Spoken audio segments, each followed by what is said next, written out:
Good day, ladies and gentlemen. Welcome to another exciting, extravagant, amazing, wonderful lecture on international business. And in this case, we're going to take a look at Canada's trade history. How did we get here, you may ask? Well, we're going to talk about that. We're going to try and figure out why Canada is a trading nation. So make sure you get out your notes, you follow the Storm philosophy, sit back and enjoy. So what are we going to look at today? Well, we're going to break down the European connection, we're going to break down the American connection, and we're going to take a look at Canada's recent era of trade with Asia, NAFTA, and then their global trading patterns.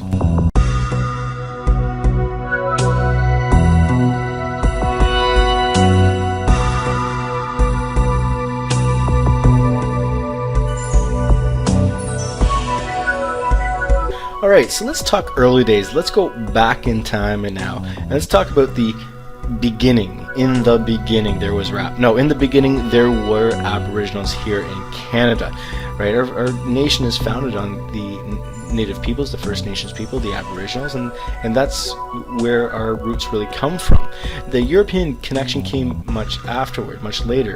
Again, 1497, John Cabot, Giovanni Caboto, right? He had a variety of names. He came to Newfoundland and found that there was a whole lot of fish going on there, a lot of cod, you might say. He was looking for spice, but he found fish. It's a toss-up, which is better, really. And so he kind of established those early connections with the Aboriginals. But those connections really came as a result of colonization of Canada, and that came during the 1500s and 1600s when tons of fishing boats came from Europe to fish for the cod. It had a huge market in Europe. They came over, and then Samuel de Champlain, you might remember him, came in the early 1600s and really formed those first permanent settlements in Canada, and that's when the connection was really made with the Aboriginal people. The Iroquois, the Algonquin people especially traded in furs and beaver furs, which were really popular in Europe. So it wasn't just cod, but it was a lot of the wildlife nonetheless from Canada. And again, the Europeans continued to come across the ocean to find that route to the Orient, as they were looking for, but they often found that they were blocked by one huge landmass called North America. And so these connections were made, and therefore the Aboriginal peoples and the Europeans again established the really first trade connections between our country, as we know now, Canada, and Europe. So until that time in which permanent settlement really occurred in Canada, there was just limited trade, but once that settlement occurred, then trade really took off. It really blossomed, you might say. Again, this permanent settlement established trading posts, and therefore a lot of Europeans came over and were able to bring with them a lot of manufactured goods from Europe and trade it with not just the Europeans who had already previously settled there, but a lot of the, again, Canadian Aboriginal populations. The Cree and the Assiniboine were the main suppliers of fur.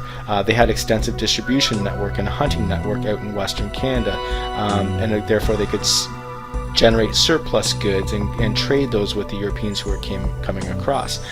Further settlements then were set up and established in support of this fur trade, and then this carried with it further immigration that came, and these people came to Canada. They arrived, they stayed through trade because it was lucrative. They could make money through this, and therefore they established this trade connection with Europe. Again, manufactured goods came from Europe, and raw materials from Canada traveled back to Europe.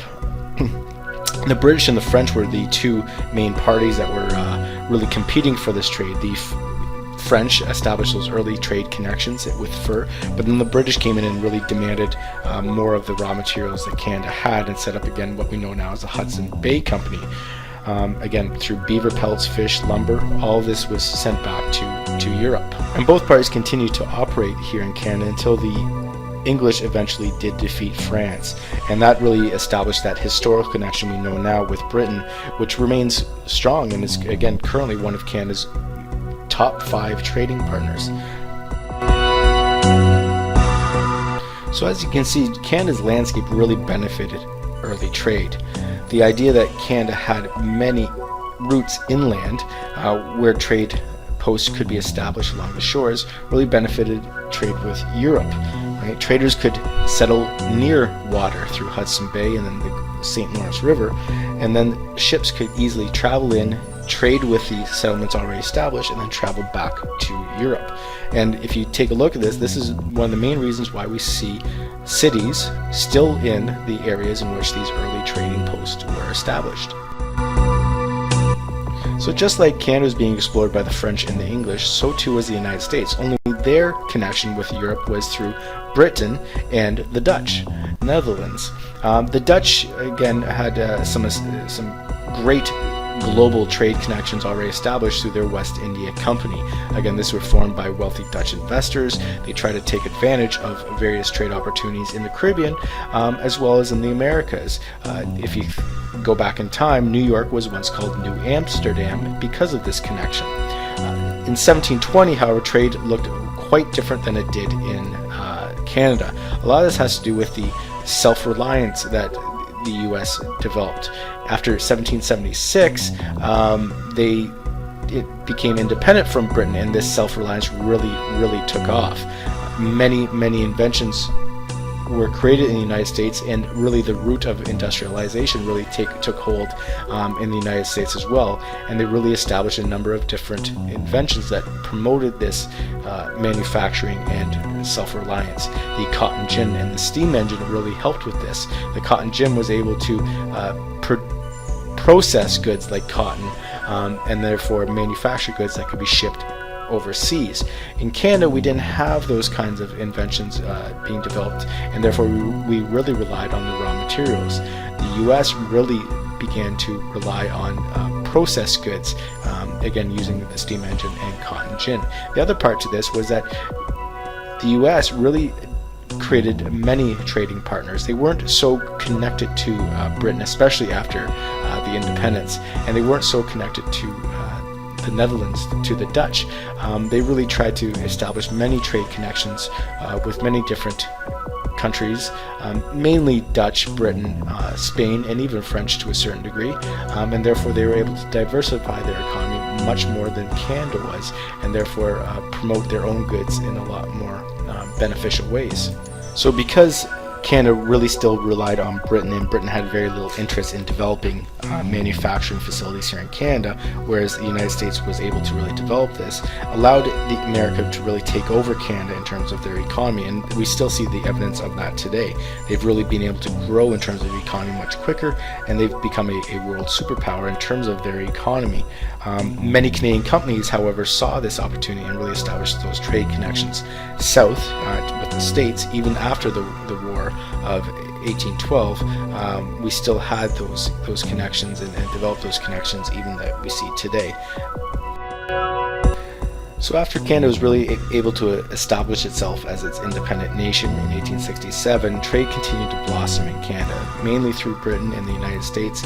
But then in the mid-20th century, we saw more effective or stronger connections with Asia, Japan and China more specifically. Canada started trading with Japan after World War II. Japan's industries were rebuilt after the war, and they really started to grow rapidly. They were able to really reposition themselves as a producer of very cheap toys to much more advanced electronics that we now know Japan of today. And this rapid economic growth really presented a number of opportunities for Canada to establish those trade connections with it, provide a lot of raw materials to Japan, and therefore we could then purchase their electronics that we still need today. China, again, is also more recent. Again, China's development as a world superpower has really become quite the story across the globe. They've really liberalized trade. They've kind of gotten away from the communist regime that they've had in the past, and therefore they allowed for free enterprise and really to develop their economy in such a way as allowed them to really become a major trading partner not only with Canada but with the world. Their huge population has allowed them to really develop manufacturing industries where they could employ low-cost labor, manufacture goods at a very low cost, and therefore those low-cost goods are then sold to the world, and Canada benefits quite a bit from this as we're able to purchase these goods. one of our most recent trade connections really has come in the form of Mexico. We had a free trade agreement with the United States prior to NAFTA, but Mexico entered the picture in 1993 when the United States really spearheaded it, created NAFTA, and Canada helped in this creation of NAFTA, which allowed for Canada to establish a strong trade relationship with Mexico. The United States is definitely one of the benefits a lot more through its connection with Mexico, but Canada has begun to benefit quite a bit as well. Mexico provides Canada with a very large consumer market. The labor costs in Mexico are much, much smaller than they are here, and therefore through free trade we're able to produce goods there and trade with them and not have to pay the tariffs that we once did. 2008 saw the end of all trade barriers between the United States, Mexico, and Canada. So it took 15 years to really establish that. But since then, we've really benefited, and proximity has been great as well. Mexico is not that far away when it comes to international trade, and therefore it allows us to trade in the same way we kind of do with China, lower labor costs and some cheaper manufactured goods, but not have to pay for those higher shipping costs that we do with China. So why have we talked about all this history? Well, really, history has allowed us to develop into a country that we see today.